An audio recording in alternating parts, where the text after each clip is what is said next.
हजुर के गर्दैछ कि अहिलेसम्म यार लगाएर सुतेको मान्छे तिमीलाई लाज छैन यति बेलासम्म सुत्न कस्तो पेट दुखिरहेको तिम्रो मम्मीले त्यही सिकाएको थियो तिम्रो घरमा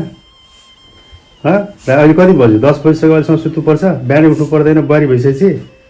लगाएर पारा यो सुतेको मैले भन्दैछु है राम्रोसँग गर्नु भने मैले भन्दैछु फेरि राम्रोसँग फेरि पछि थाहा होला नि अनि भाँडा त्यत्रो छ भित्र अनि कसले धोइदिन्छ मम्मीले धोइदिन्छ भाँडा तिमीलाई यही भनेर ल्याएको मैले यहाँ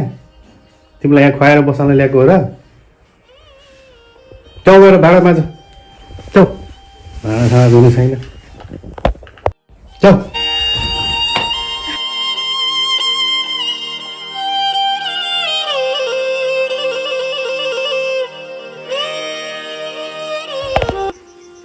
मम्मी मलाई तपाईँको धेरै याद आयो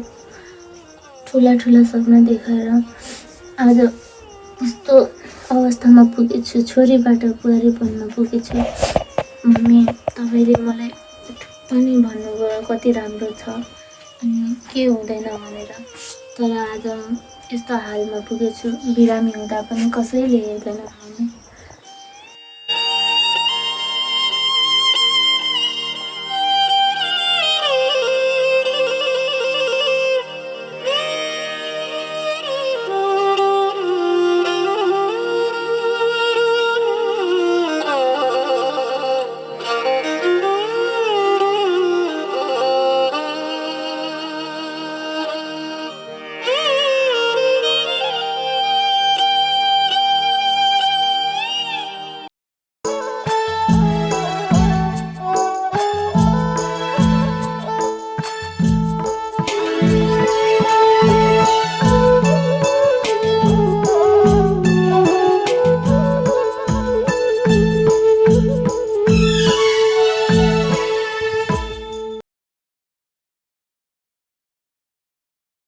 सानो छँदा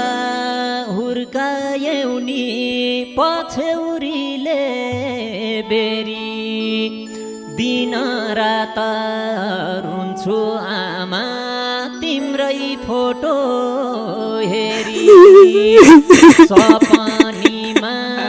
देख्छु सधैँ चाडबाड मात्र आएको आमा तिमीले काखमा बोकी मामा घर